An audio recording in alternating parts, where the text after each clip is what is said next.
दोस्तों, काफी तेजी के साथ मानसून आज आगे बढ़कर मध्य प्रदेश के भागों पर पहुंच गया है, लेकिन पूरी की पूरी मध्य प्रदेश पर अभी नहीं आया है।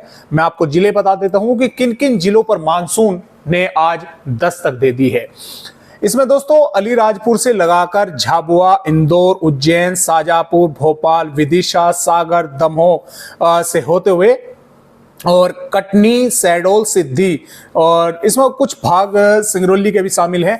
इन जिलों पर आज मानसून आगे बढ़ चुका है, क्योंकि पिछले 2 दिन से कई भागों पर यहां पर बारिश की गतिविधियां चल रही हैं, तो मानसून इन भागों पर आगे आ चुका है। तो यहाँ पर कई भागों पर बारिश की गतिविधियां जिस तरह से चल रही थी, यानी कि पूरे पैमाने यहाँ पर पूरे हो चुके हैं, बारिश के भी, प्रेशर के भी। तो यहाँ पर आज आईएमडी ने घोषित कर दिया है कि इन जिलों पर मानसून की आज बढ़ोतरी हो चुकी है, यानी मानसून इन जिलों पर आ चुका है। अब जो मुरैना, भिंड, ग्वालियर, दतिया, श्योपुर, शिवपुरी, टीकमगढ़, छतरपुर, पन्ना, सतना, नीमच, मंदसौर, आगर मालवा के आसपास के भाग हैं, यहाँ पर भी मानसून देखिए जल्द ही आगे बढ़ने वाला है।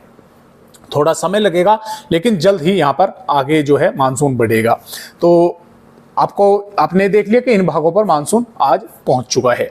तो बात करते हैं मौसमी सिस्टमों के बारे में। तो देखें दोस्तों, जो मौसमी सिस्टम हैं वे किस तरह से मध्य प्रदेश के भागों पर बने हुए हैं। तो अब भी देखें दोस्तों, मध्य प्रदेश के कई भागों पर बारिश की गतिविधियां यहाँ पर चल रही है, और जैसा कि मैंने आपको बताया था कि यहाँ पर बारिश की गतिविधियां चलती रहेंगी। तो एक तो जो है दोस्तों, यहाँ पर हो क्या रहा है कि सर्कुलेशन अभी भी पश्चिमी मध्य प्रदेश के आसपास के भागों पर बना हुआ है, जो कि लगातार गुजरात के भागों की तरफ आगे बढ़ रहा है। इसके अलावा एक सर्कुलेशन बिहार के आसपास के भागों पर है, और वहीं जल्द ही बंगाल की खाड़ी पर एक सर्कुलेशन बनेगा, और यहाँ पर एक ट्रफ जो है बनी हुई है महाराष्ट्र के भागों पर। और इसके साथ साथ यहाँ पर भी एक सर्कुलेशन अभी नहीं बना है, लेकिन जल्द यहाँ पर भी बनने वाला है। तो अब होगा क्या, जो ये सर्कुलेशन है ये तो इस तरह से गुजरात के भागों से होकर बाहर निकल जाएगा, मध्य प्रदेश के भागों पर थोड़ी सी वेदर एक्टिविटी कम हो जाएगी, लेकिन पूरी तरह से समाप्त नहीं होगी, तब भी कुछ भागों पर चलती रहेगी। जो ट्रफ यहाँ पर बनी हुई है और ये जो सर्कुलेशन बनेगा, इसकी वजह से फिर मध्य प्रदेश के कई भागों पर बारिश बढ़ेगी, लेकिन ये तो बहुत बाद में बारिश बढ़ाएगा। उससे पहले ये जो सर्कुलेशन है यहाँ पर आप देख पा रहे हैं, ये धीरे धीरे आगे की तरफ बढ़ेगा। तो इसकी वजह से मध्य प्रदेश के कई भागों पर बारिश की गतिविधियां भी बढ़ेंगी, और मानसून बचे हुए जिलों पर आगे भी तेजी के साथ बढ़ेगा।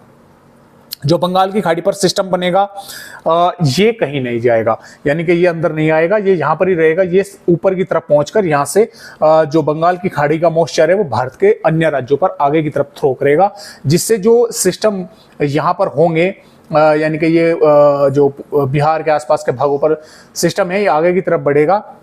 तो ये आगे की तरफ बढ़कर ये जो सिस्टम है ये इसको हवाएं जो है यहाँ तक पहुंचाएगा नमीदार, तो इसको सपोर्ट मिलेगी। सपोर्ट मिलने की वजह से बारिश जो है कई भागों पर अच्छी खासी करेगा।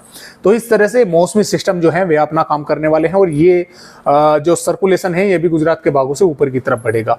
तो यानी कि कई जो भाग रहेंगे मध्य प्रदेश के, उन पर काफ़ी ज़बरदस्त बारिश होने की जो संभावनाएं हैं वो जल्द हमें नज़र आ रही है। तो आइए देखते हैं कि फिलहाल 24 जून में मध्य प्रदेश का किस तरह का मौसम रहने वाला है, किन किन भागों पर बारिश होने वाली है। तो ये दोस्तों 24 जून की मध्य प्रदेश की वेदर रिपोर्ट है। जैसा कि आप देख पा रहे हैं, इसमें झाबुआ, अलीराजपुर, धार, बड़वानी, खरगोन, बुरहानपुर, खंडवा, देवास, हरदा के आसपास के भागों पर, और रतलाम, उज्जैन, इंदौर, शाजापुर के आसपास के भागों पर कई इलाकों पर मेघ गर्जना के साथ हल्की से मध्यम, कुछ भागों पर तेज बारिश होगी। और जो सबसे अधिक बारिश का भाग है उसमें झाबुआ, धार, अलीराजपुर, इंदौर, खरगोन, बड़वानी के आसपास के भागों पर मध्यम से तेज बारिश के साथ साथ कुछ भागों पर भारी बारिश होने की भी संभावना वो हमें नजर आ रही है। यानी कि जिस तरह से आप यहाँ पर देख भी पा रहे हैं कि जबरदस्त बारिश इन भागों पर होने के आसार है। हालांकि मौसमी सिस्टमों में कुछ ना कुछ फेरबदलाव होता रहता है, तो बताए गए जिलों पर थोड़े बहुत आगे पीछे यानी कि हो सकते हैं, यानी कि अलीराज धार यानी कि झाबुआ और अलीराजपुर के आसपास के भागों के साथ साथ इंदौर, देवास के भागों पर भी तेज भारी बारिश की गतिविधियां देखने को मिल जाए, या फिर ये बारिश थोड़ी बहुत कम हो जाए। यानी कि बारिश तो अच्छी खासी होने की इन जिलों पर संभावना बनी हुई है। इसके साथ साथ देखें नीमच, मंदसौर, रतलाम, उज्जैन, आगरमालवा, राजगढ़, शाजापुर, भोपाल, विदिशा, सीहोर के भागों पर भी मेघ गर्जना के साथ बारिश होने के आसार है। और यहाँ पर बैतूल से होशंगाबाद, छिंदवाड़ा, सिवनी, मंडला, बालाघाट के और मंडला, डिंडोरी, नरसिंहपुर, रायसेन के भागों पर भी बादल रहेंगे। मेघ गर्जना के साथ इन भागों पर भी बारिश होने की संभावनाएं बनी रहेगी। और देखिए दोस्तों, कई भाइयों के कमेंट आते हैं, वे बताते हैं कि सर शाम के समय कमेंट आते हैं, कुछ के दोपहर के बाद कमेंट आते हैं कि सर आपने बारिश बताई थी, बारिश नहीं हुई। देखिए दोस्तों, जो बारिश का टाइम होता है वो 24 घंटों का होता है, यानी कि रात के 12 बजे से जो है पूरा आधी रात होती है, फिर पूरा दिन होता है, फिर रात होती है, और रात के 12 बजे तक 24 घंटे होते हैं। यानी कि रात के 12 बजे तक बारिश होने की संभावनाएं लगातार बनी रहती है। ऐसा नहीं है कि दोपहर तक या शाम तक ही हमने इंतजार किया कि अब तक बारिश नहीं हुई तो अब क्या बारिश होगी। नहीं दोस्तों, रात के 12 बजे तक जो है वो पहले ही दिन में टाइम आता है, तो रात के 12 बजे तक भी कभी भी यानी कि वो बारिश होने की संभावनाएं बनी रहती हैं, तो बारिश हो जाती है।